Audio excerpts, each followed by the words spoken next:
Thank you. My name is Ryan Paul. I teach history here at SUU, and I am the director of Eccles A.P.E.X.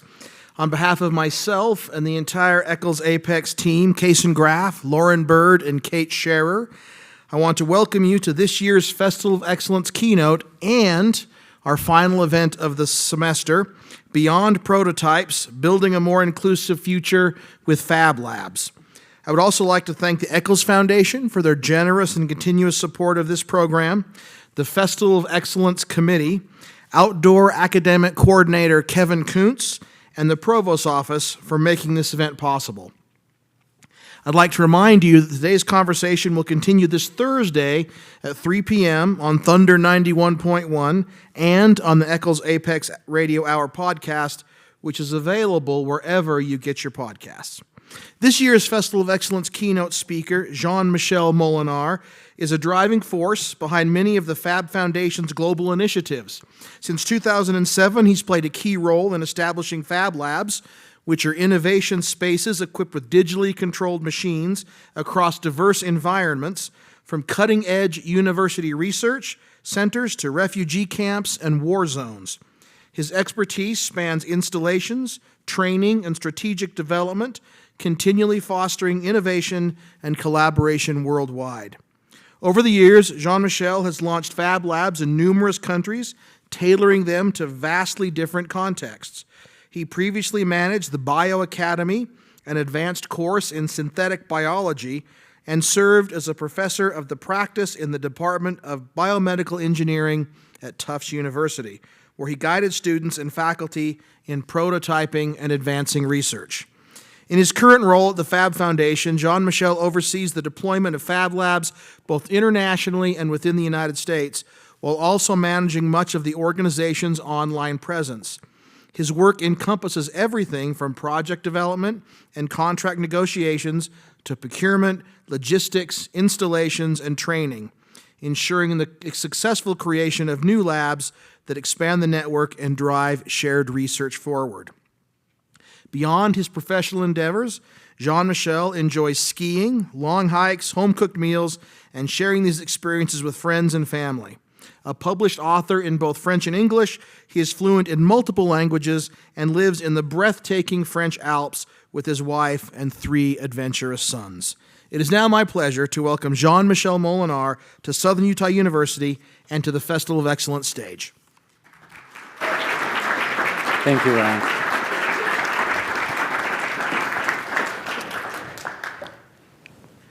Good morning, everyone.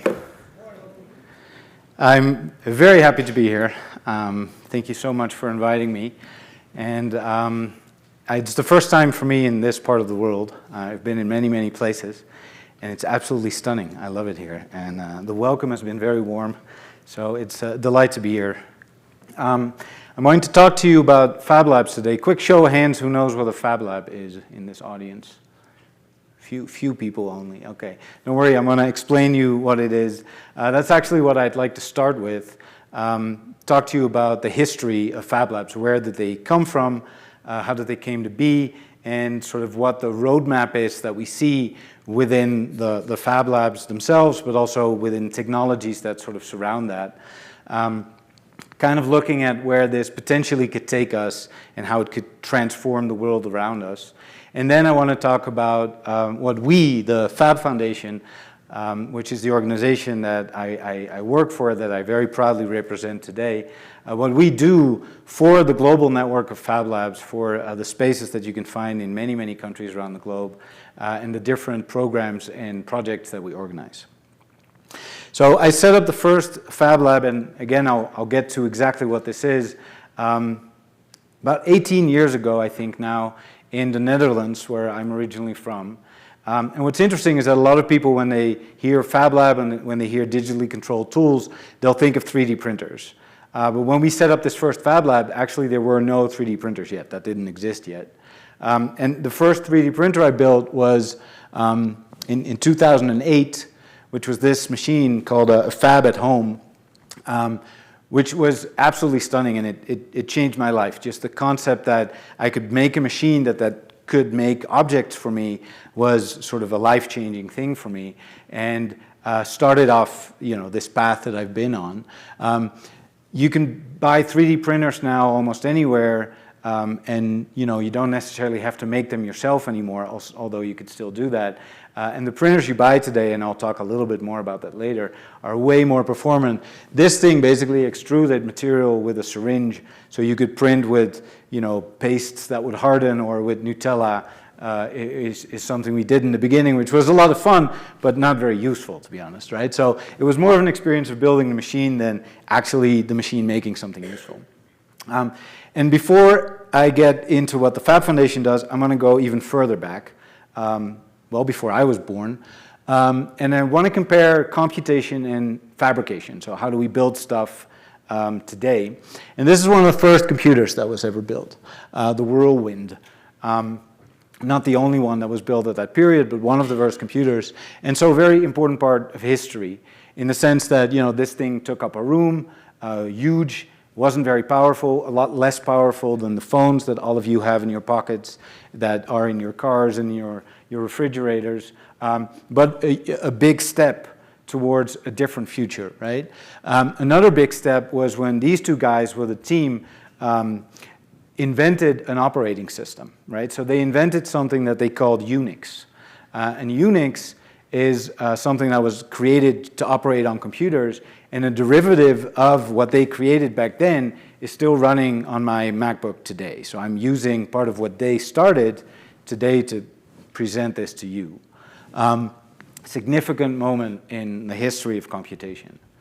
So if we look at how we build stuff, how stuff gets made, historically, obviously, most of the machines were manually controlled, right? And a lot of the research actually in that happened here in the United States. One of the first machines that were geared sort of going towards this kind of tools were machines that were copying, right? So you had an original object, and then the machine would be able to make a duplicate of that object without you actually manually using the machine.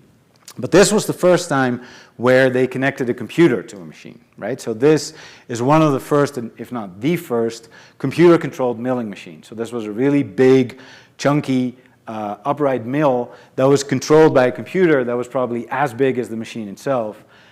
So really not easy to use, not at all for everybody, but a very important step. And Popular Science back then published an article saying teaching power tools to run themselves, right? So this sort of the idea that we can go towards a future where you have all these amazing tools and we can basically just sit down and let the computer control it, which makes it a lot safer, a lot faster, easier to do it again, and it makes it, for the first time, possible to actually send information to someone else who has the same tool, and that person then can do the same thing.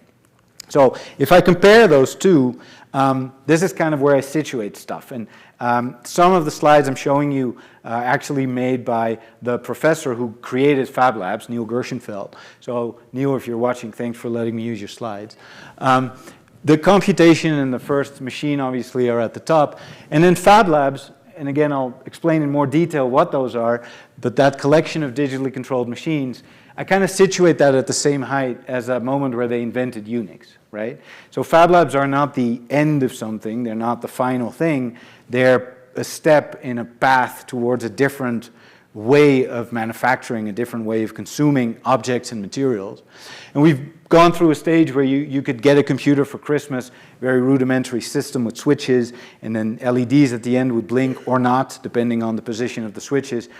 Would not get a lot of people excited, but people like me would get very excited about this stuff, and it kind of helps build towards the future. And now computation is ubiquitous, right? It's everywhere.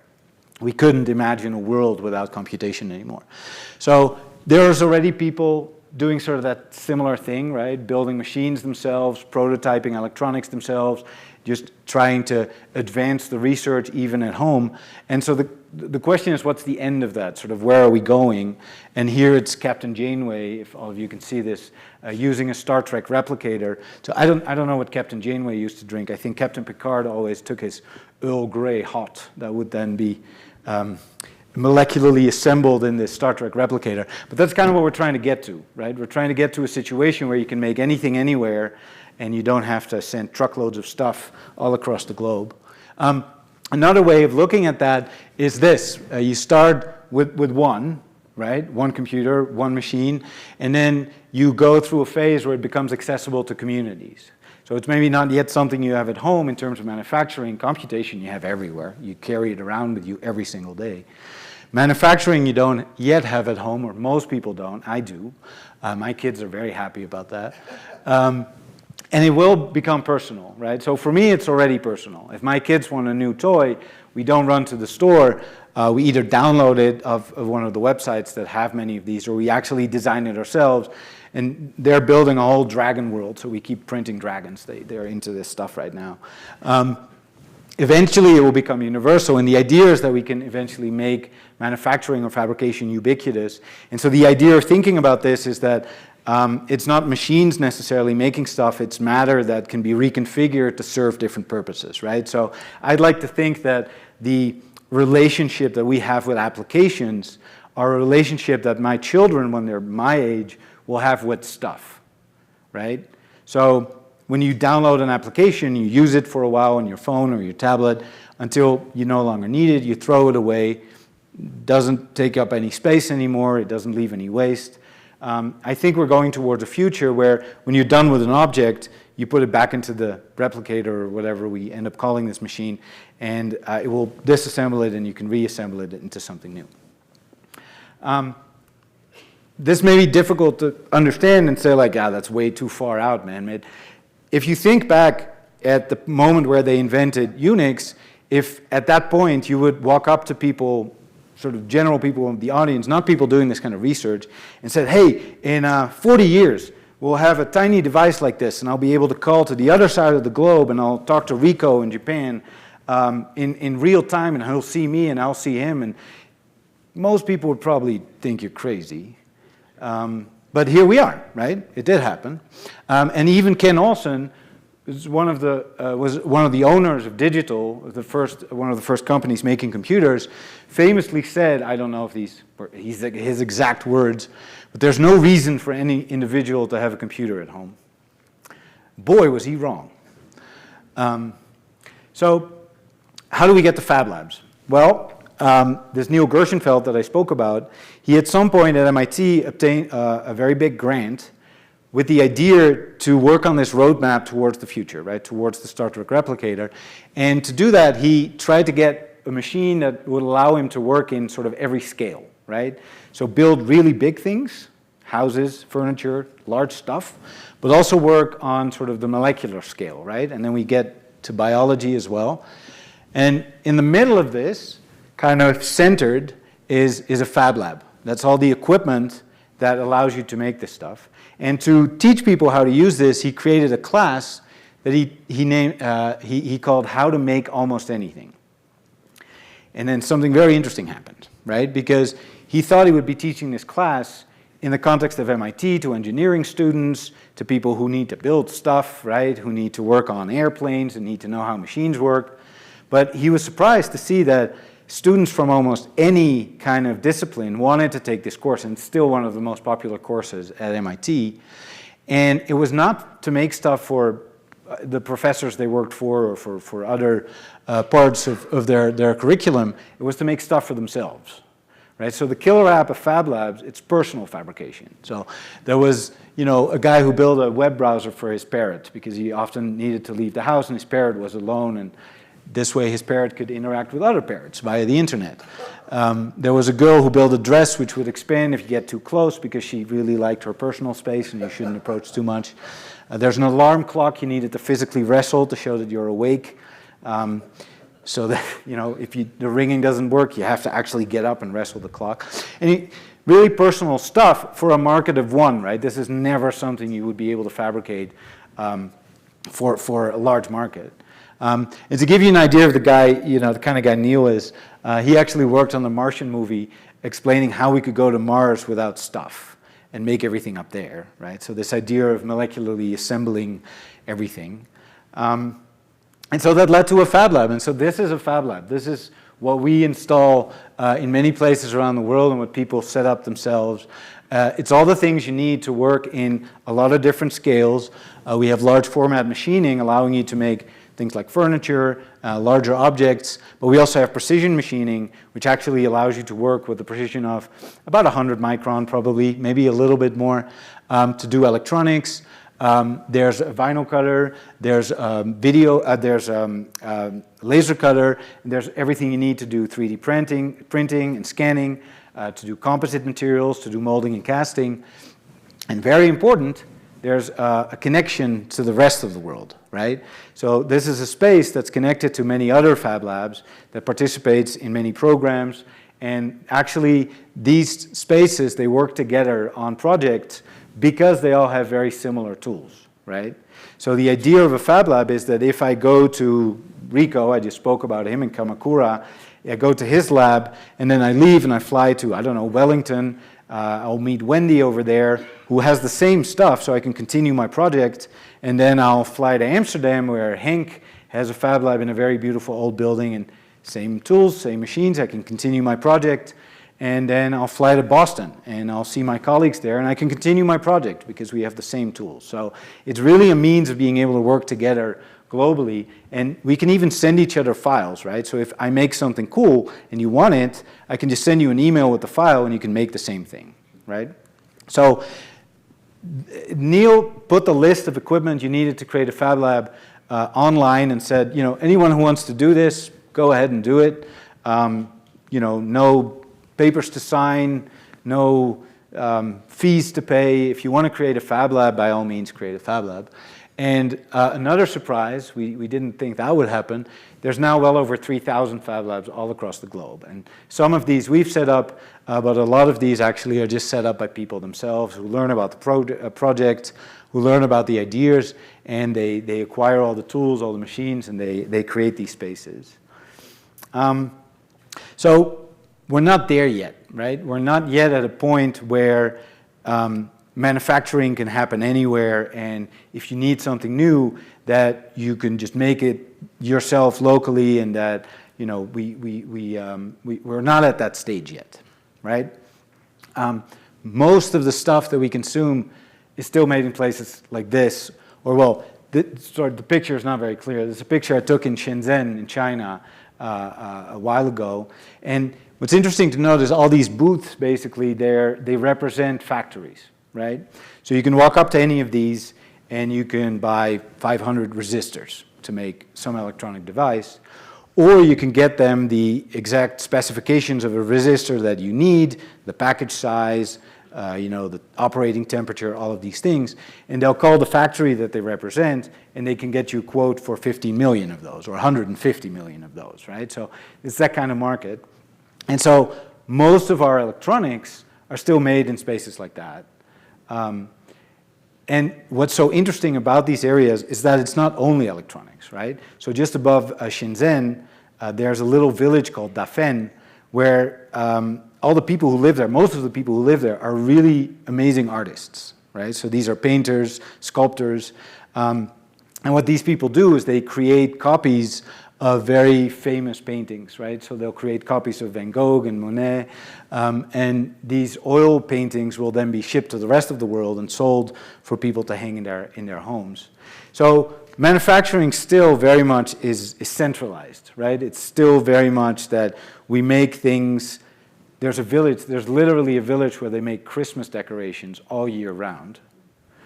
And so that happens in one spot, and then it gets shipped out to the rest of the world, right? So Fab Labs are part of the movement towards changing that and moving towards distributed manufacturing, right?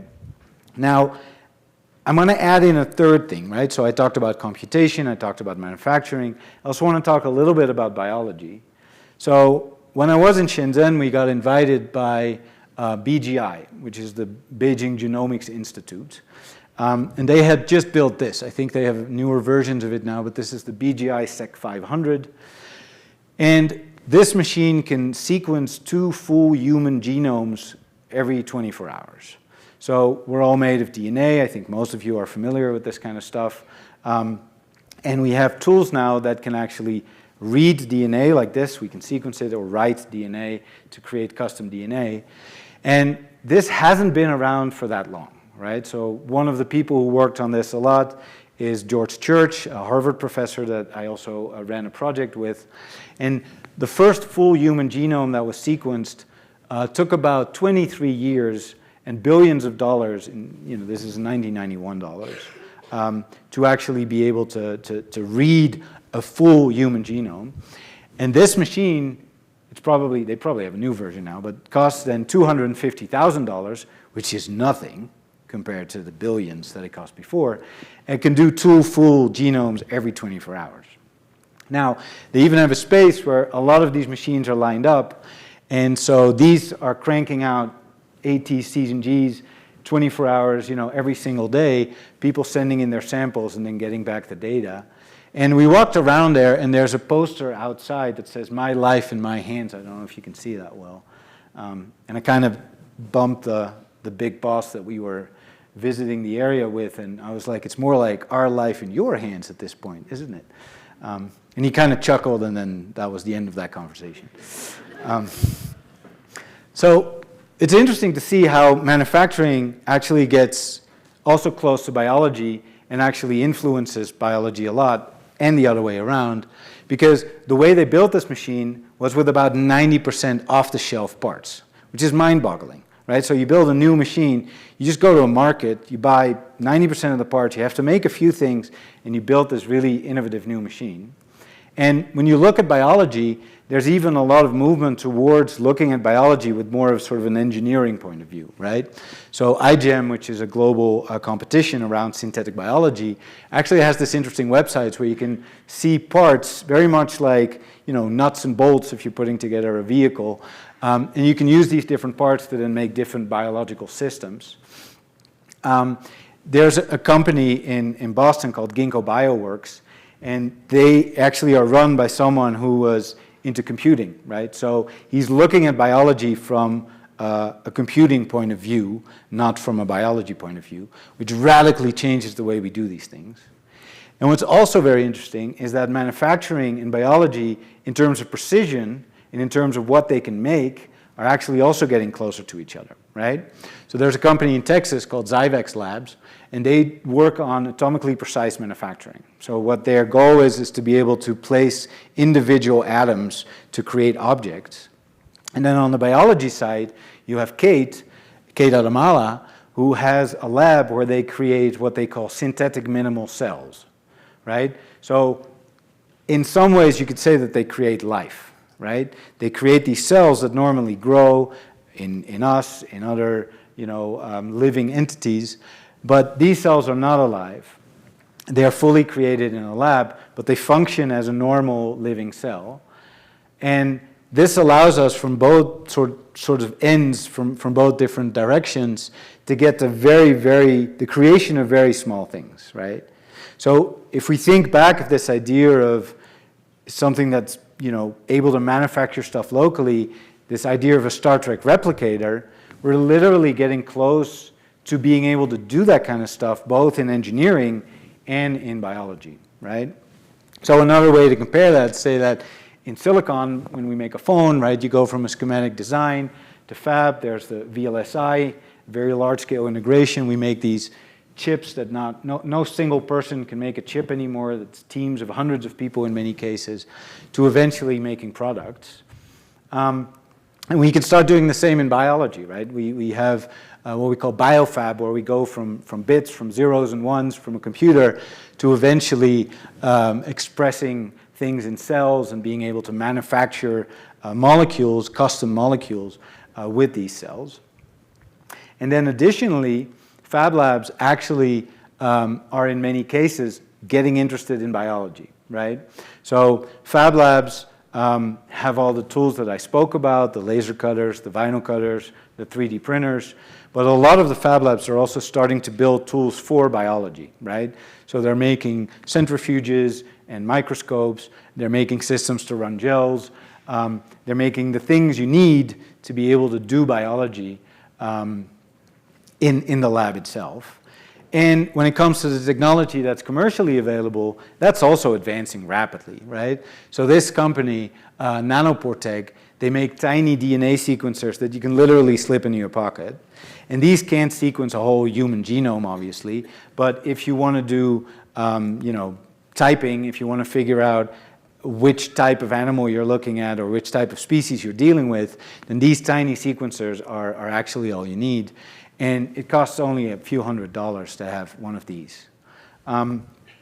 So I did this thing which is a little bit bold. I tried to make a slide where I kind of include everything that has been manufactured and show where it could have come from, right? So this part obviously is what I was just talking about, the biology, the idea that you have DNA which can replicate and then transcribe into RNA, and then it, can create proteins, and these proteins can create cells, and then we can go all the way to material and then to a product.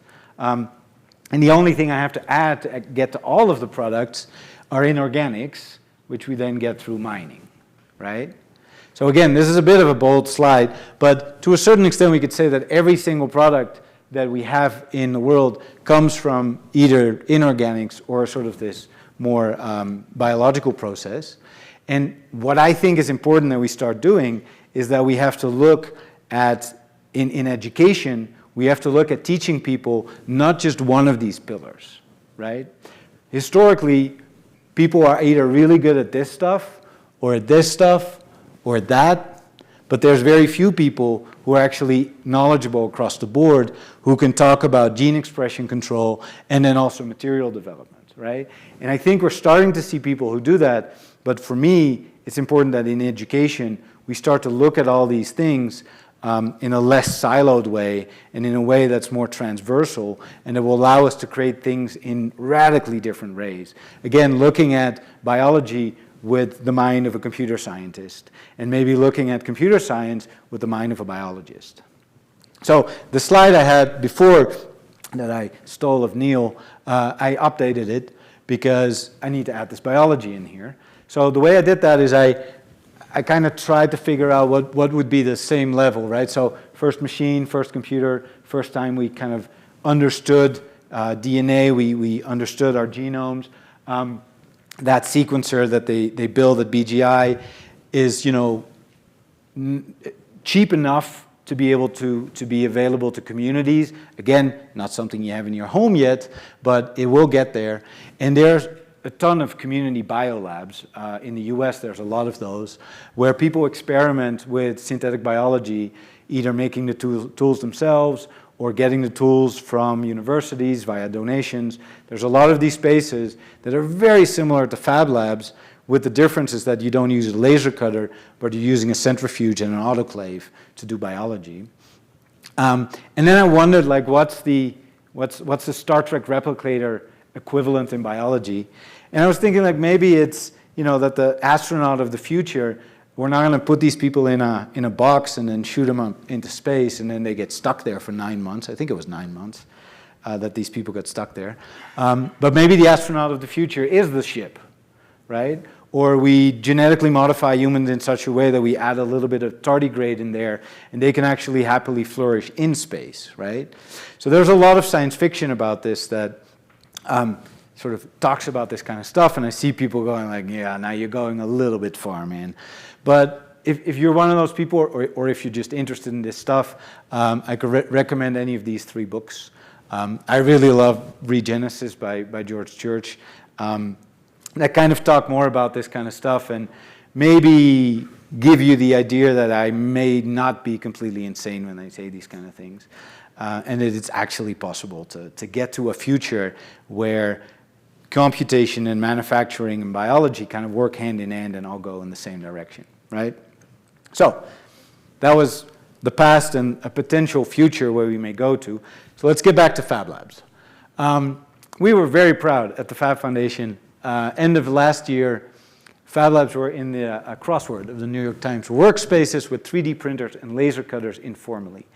So that was a proud moment for us that it got into mainstream, right? It's something that a lot of people have heard about.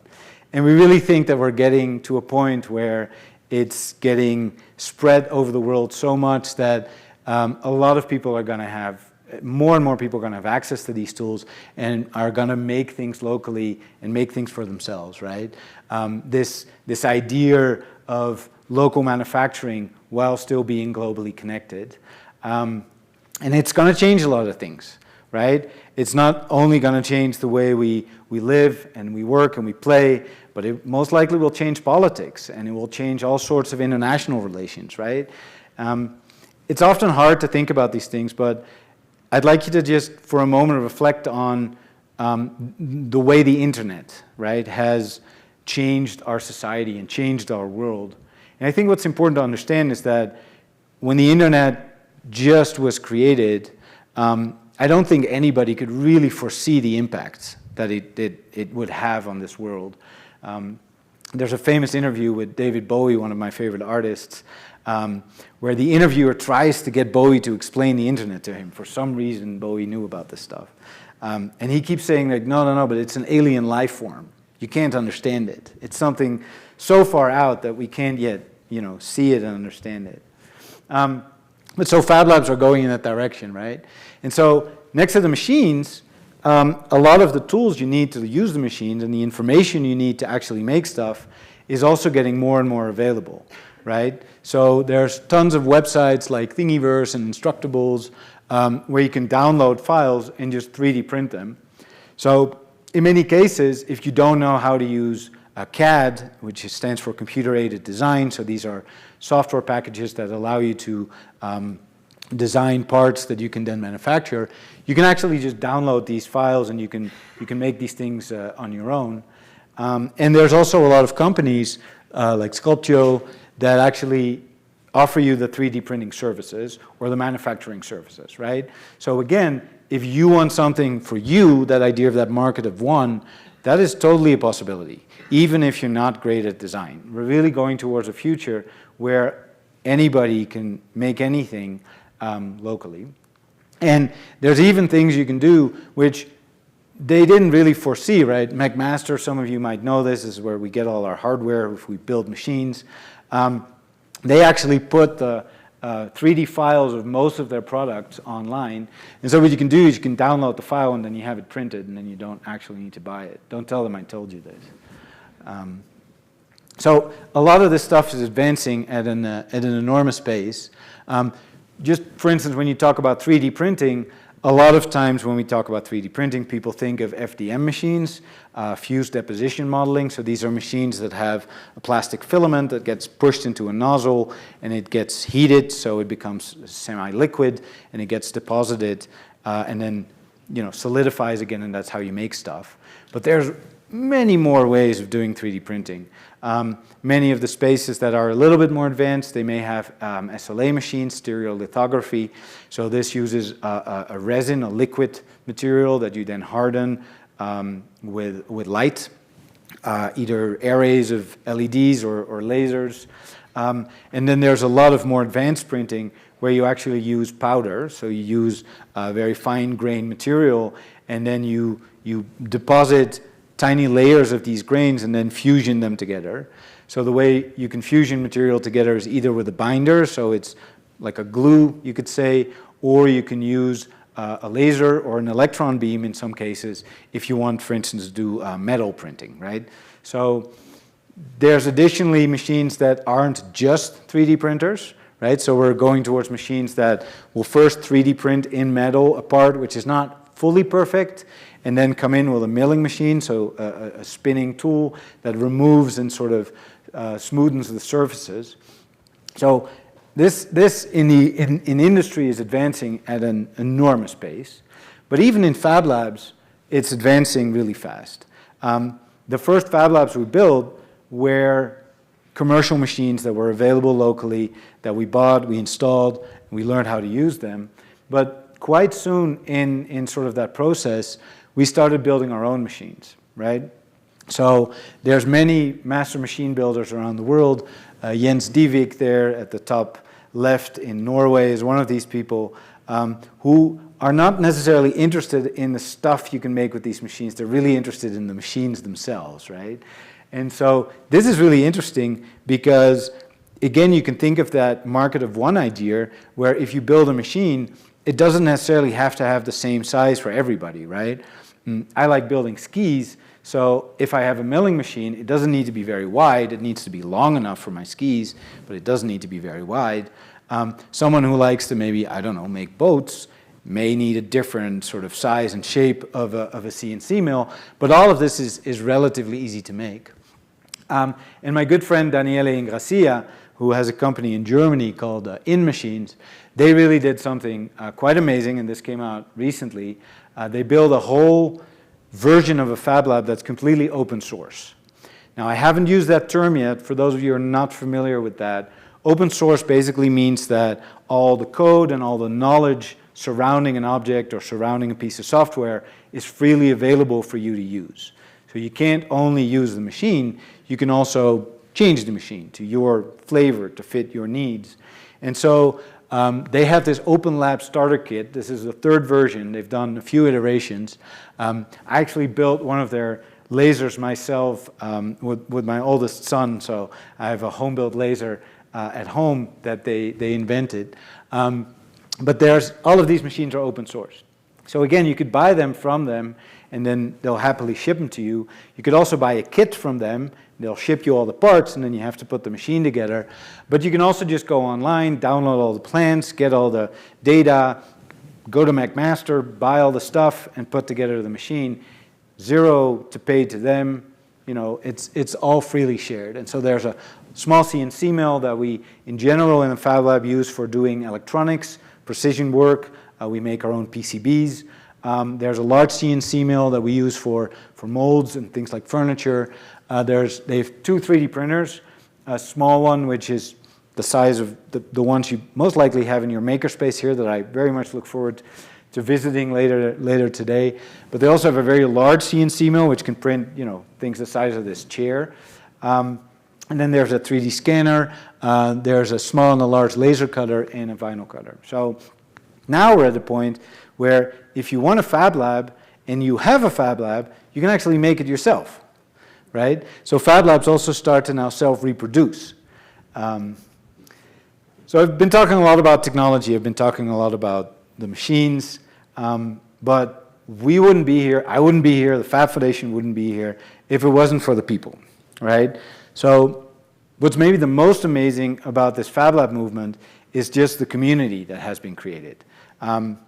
And I feel blessed that I have friends in almost every part of the world where I can come to their house and share a meal with them because they also have a Fab Lab and I also have a Fab Lab. And so it's really stunning to see the number of projects that have come out of this network globally.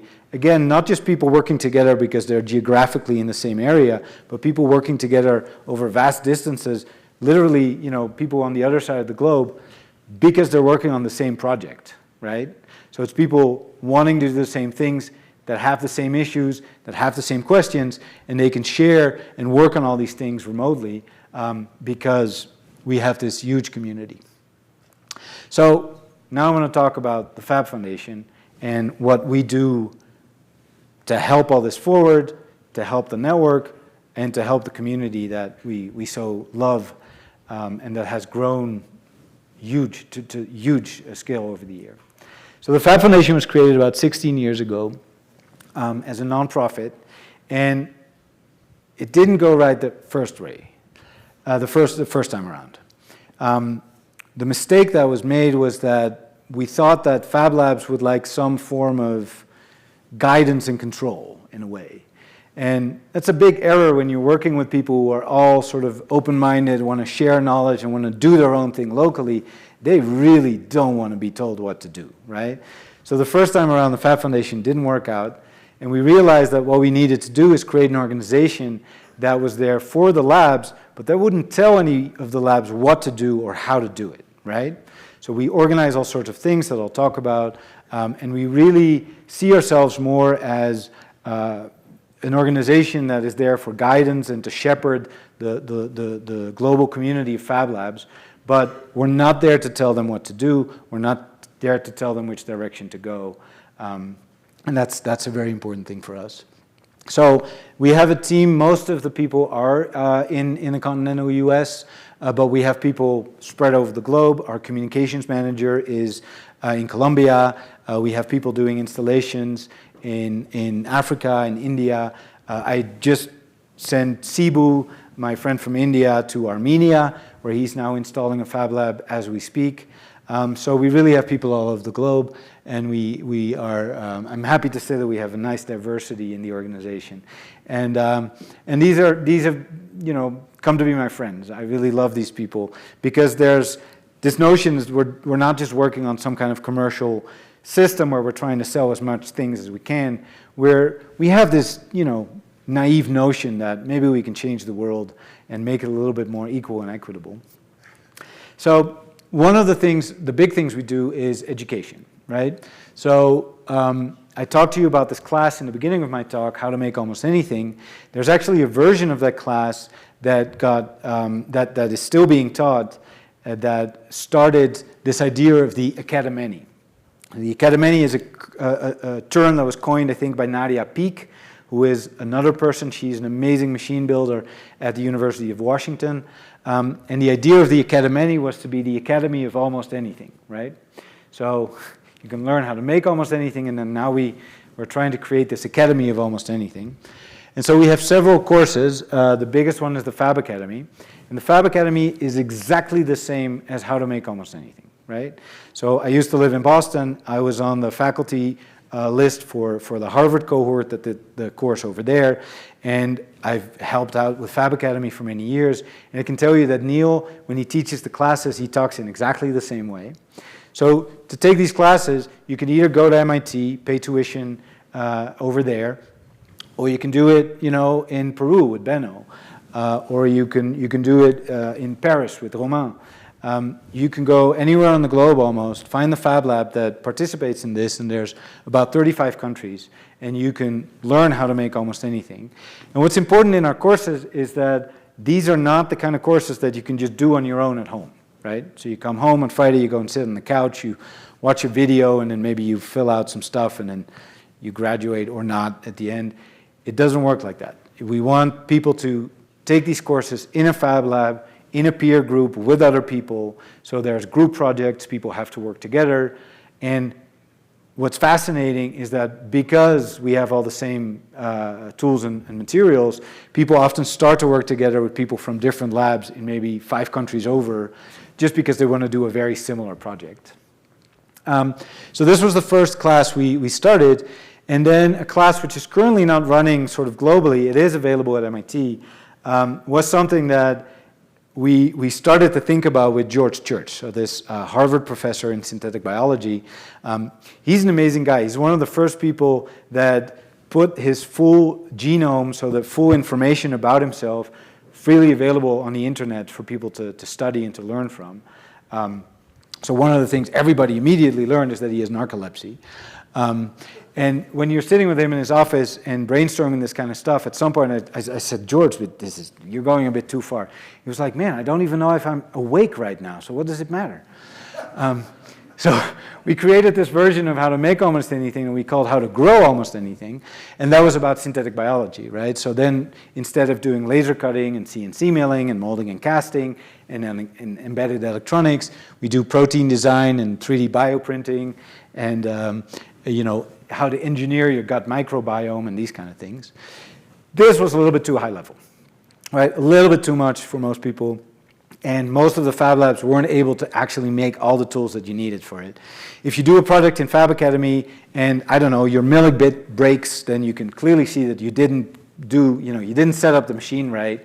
If you do an assignment in Bio Academy or How to Grow Almost Anything, you end up with a clear liquid. Did you do it right? Well, if you have an electron tunneling microscope, you could figure that out, but most people don't have an electron tunneling microscope.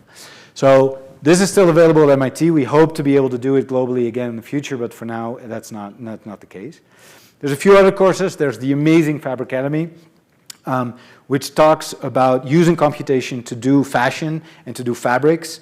And the fashion industry is one of the most polluting industries on the planet. So they're also really looking into that, right? How can you make your own dyes? How can you make your own biomaterials? And how can you use computers to actually create custom designs for clothing and things like that? It runs less long than a Fab Academy, but really interesting to look into. So if you're interested in that kind of stuff, go to their website. They have beautiful pictures of the things that get made. Started recently is a new version it's not a new version of Fab Academy, but similar to Fab Academy, but geared towards education professionals. So people who have a Fab Lab in their college or in their community center, but they're not entirely sure how to use this, they can take the Fab Learning Academy, and they don't only learn how to use the machines, they learn how to use the machines within the context of their courses, right? So if you're a math professor or a history professor and you want to use a Fab Lab to enhance your courses, this is what you can take. We additionally created a course called Fab All In. We realized that we're working in so many spaces and in so many different cultures that it would actually be very interesting to work together on the notion of inclusion and equity. And so this is basically a group working together on saying, like, how can you include more communities in your local Fab Lab independent of where you are located? So how can you serve, underserved communities of your area, or younger population that you normally target, or maybe an older population that you normally target? Long story short, how can you be as inclusive as possible? So those are all our education programs. We're working on an Agri-Academy, which is everything you need for agriculture, connected to computation and fabrication. And with Neil, I'm working on a shorter version of courses that we're calling Fab Futures, which are on sort of what we call 20th century or 21st century vocational skills, right? So we are working on creating month-long courses on things like artificial intelligence, data security, game design, synthetic biology, and those kind of subjects that are really important right now to be able to give that to more people. So next education, we have some things for more informal education, although formal education can use this as well. We have our Scopes DF platform, where people can download lesson plans to use in their school or in their community centers. And these lessons plans are all aligned with the standards here in the US. So if you have local standards for teaching courses, then you can put those in, and you can find lesson plans you can use in your classroom with your students. We also run a platform called fablabs.io, which is completely optional. So if you have a Fab Lab, you don't need to sign up here, but it's kind of a service we provide. You can sign up your lab and you can have it show up on the map of the world. These figures are probably outdated by now. I don't know how long ago I made this slide, but there's, I think, well over 3,000 labs right now. And you can kind of see that it's not spread equally across the globe, but there's a decent spread around the globe of Fab Labs. And we also know that a lot of Fab Labs are not on here. Like in the country I currently live in France, there is a really active local organization running projects for the Fab Labs in France. And I recently checked, and I think they have something like 500 Fab Labs registered in France, whereas on our platform there's only something like 200. So there's several platforms where you can register, but this is one of the things we offer. And then interestingly enough, out of the Fab Lab network, there's also some bigger projects that actually emerge and that we are not running, but that we often work together with. So this is one of my favorites. The Fab Foundation was created when a couple of years ago in Barcelona, when we were there for a conference, the mayor of Barcelona ceremoniously pressed a button and he started a 40-year countdown. And the idea is that in 40 years, Barcelona is locally self-sufficient and globally connected.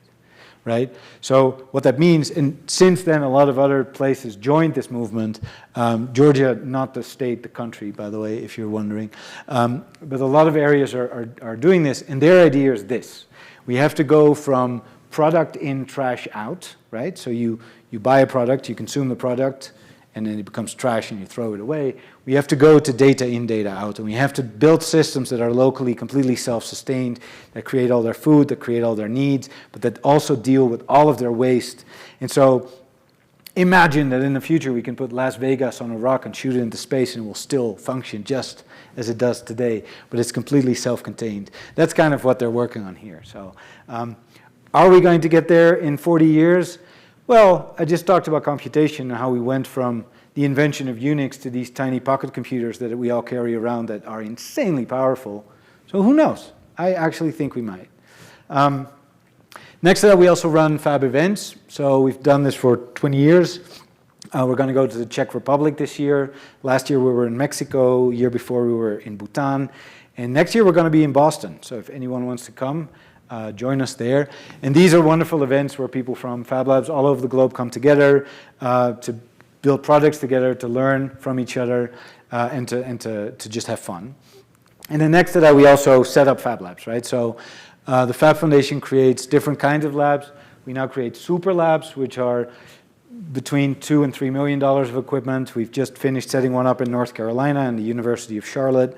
And our standard Fab Lab is what we do most, right? So that's a lab that allows you to do Fab Academy. And it basically increases in complexity is what you can make. And this gives you an idea of where we've installed those. So we've done over 50 standard labs, 3 super labs, one in Bhutan, one in Kerala in India, one in North Carolina. And the idea of the super labs also is that they can make Fab Labs. So as soon as you have a super lab, like this one in Bhutan, you can actually start making labs for other areas around you. And a very exciting thing that we're working on, it's not yet ready for sale, but soon, and we're hoping to be able to sell this at about $10,000, is what we for now call a Fab in a Box. And so the idea is that this is a very small Fab Lab that you can wheel into a classroom, wheel into a different classroom, put into the back of a truck, drive to a community center, and use there. And really has all the capabilities of a standard Fab Lab, but it's built for formal and informal learning, so it's really geared towards places where you can't install this big space, maybe they don't have the money, but you still want to do this kind of learning. So these are all the things we do. We don't do that alone. We have a lot of partners, supporters, companies that we work with, and so this is just an idea of the breadth of the organizations that we deal with. And before I end, I'm very proud to also tell you that we're soon going to open our own headquarters. We've been functioning kind of remotely for a long time now, but very soon we'll have our own space that you can come to and take courses, and you can come and visit us in Kendall Square in Boston.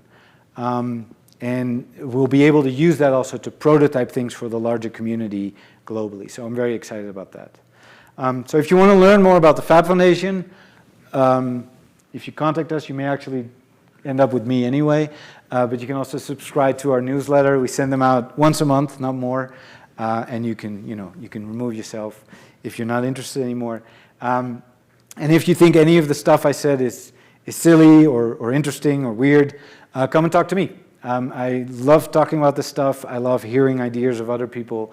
And if you want to learn more about the machines, then I wrote a book together with Daniele about these machines. So send me an email, find me on Telegram, and tell me what you think of all of this. So again, thank you so much for having me, and I hope you have a wonderful day.